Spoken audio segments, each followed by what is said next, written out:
అంతేనమ్మా.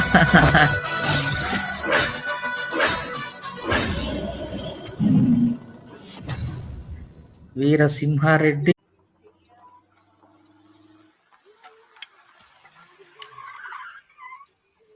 బాబా కారు మామూలుగా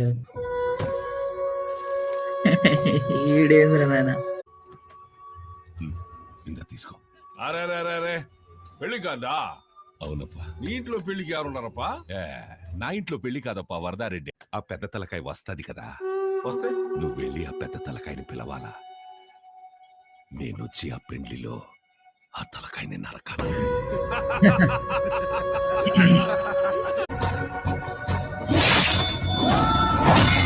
అయ్యా